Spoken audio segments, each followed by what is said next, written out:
As a physician in my first life, I have a question to you, which is whether you think we can stop or reverse the tick-tock, tick-tock of your biological clock. I believe we can. At least slow it down. Why do I think that? Well, firstly, we're already able to do spectacular things with adult stem cells. Forget the debate in the US election about embryonic stem cells. It's already history. It's gone. It's finished. Most of the real excitement scientifically is with adult cells. It's using your own cells. It's taking some of the cells from your mouth, treating them, putting them back into your gums, and growing a new tooth right there and then where you need it, just like you did when you were a child and with your second-generation dentition, giving you a third or fourth generation of teeth growing in the natural way within your own gum. Scientists have already managed to take bone marrow from your body, from someone who's had a heart attack. They take it from the hip, take bone marrow, they find cells from your body which have the capacity to regenerate your heart. And they put them back into the vein of your bloodstream. These cells fly around the bloodstream looking for damaged heart muscle. If they sniff out damaged heart muscle, they burrow their way through the capillaries, they leave the bloodstream altogether, and they become totally self-propelled, self-engineering, replicating heart repair systems. And we are getting up to 86% heart recovery after major heart attacks in clinical trials. Now, what I'm telling you was science fiction 3 years ago. A friend of mine is experimenting at Harvard Medical School with rebuilding the eyes of animals that have gone blind. He believes that in 5 years' time he will be ready to restore the sight of human beings that are blind using their own cells, just injecting them into the back of the eye, and they start to regenerate and rebuild the retina. Macular degeneration is one of the commonest causes of blindness in old people, and this is an incredibly important advance. He believes that it will be a 2-hour procedure costing maybe $3,000 or $4,000 in 10 years' time. You just go into the clinic, have it done, and go away again, and within a week or 2 or 3 or 4, your sight begins to grow back. Don't you think that's amazing? Well, you are half asleep. Don't you think that's incredible?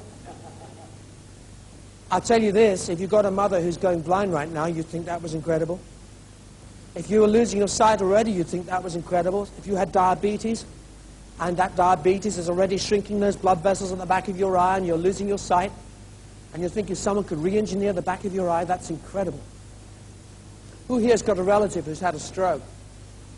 Stroke is an awful illness. We have very little to offer, but my friends, scientists have already managed to mash up the brains of animals with stroke, cause an artificial stroke, take bone marrow cells, and repair the brain of those animals. Do you know something?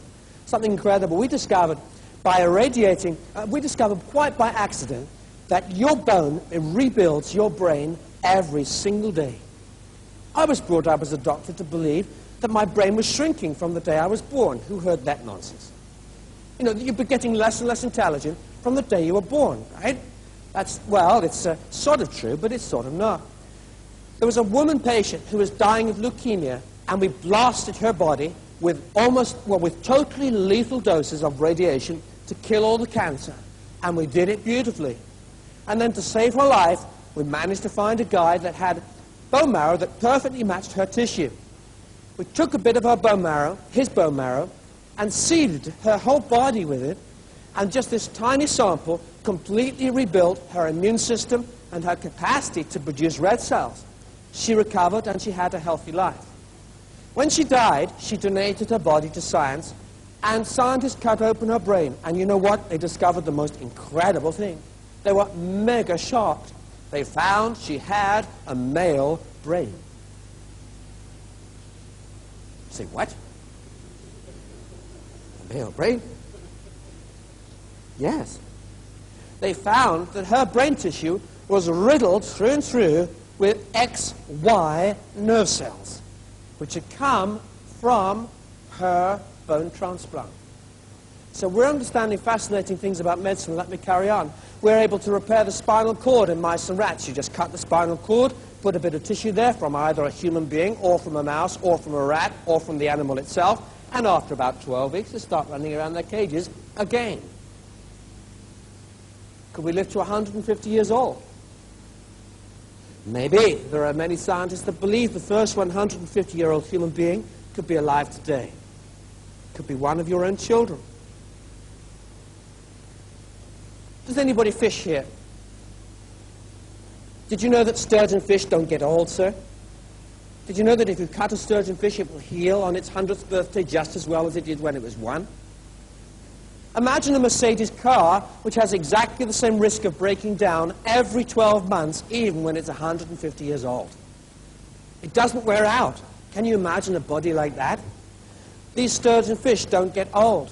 They have the same risk of breaking down, the same risk of infection, pneumonia, fungus, or getting caught. But they don't get old. And in fact, not only sturgeon fish, turtles don't get old, and one type of humpback whale doesn't get old. There are two teams that are locked in a race against time in the United States of America to find the secret between these two types of whale. I've met both these teams. One of them will win a Nobel Prize, I believe, for aging.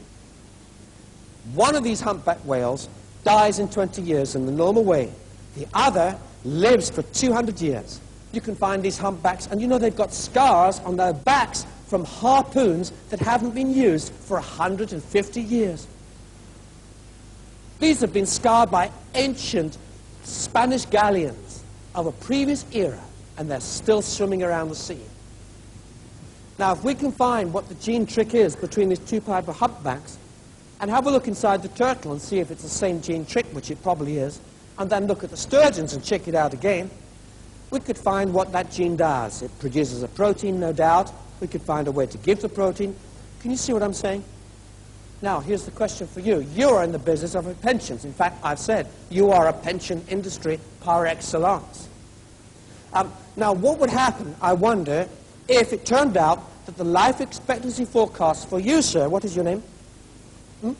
Nick. If Nick's life expectancy was out by just 5 years, not 100 years, but just 5 years. Do you know what your life expectancy is at the moment, statistically?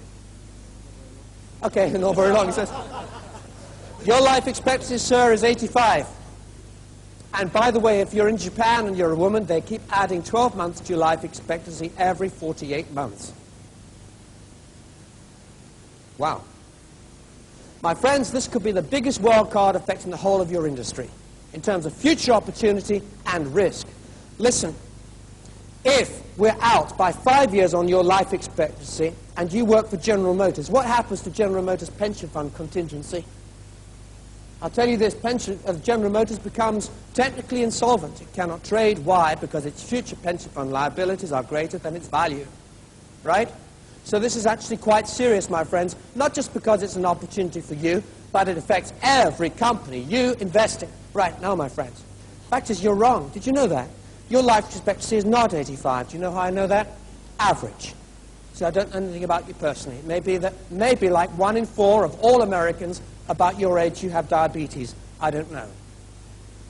But supposing your health check is normal, your life expectancy is not 85. Did you know I can add 10 years to you today? Do you know why? Because it's an average, isn't it? And you are well-educated, well-nourished. You were well-nourished when your mother carried you in the womb, and you aren't as round as a tomato. You don't smoke like whatever. It's okay. Be careful. Okay. Fact of the matter is, there are many people who live just a mile from here, who have a life expectancy of, if they're your age and male, of maybe only a few years. And the reason is because they come from a different socio-demographic background, right? And I'll tell you, for each one that will die by the age of 70, just around the corner, there's another that we can add 10 years onto, which will be you. So we say straight away that your average life expectancy is, I would say, 95. That's average, give or take 10. That puts you straight into the 105 territory with almost a 50% chance to be between 95 to 105 risk.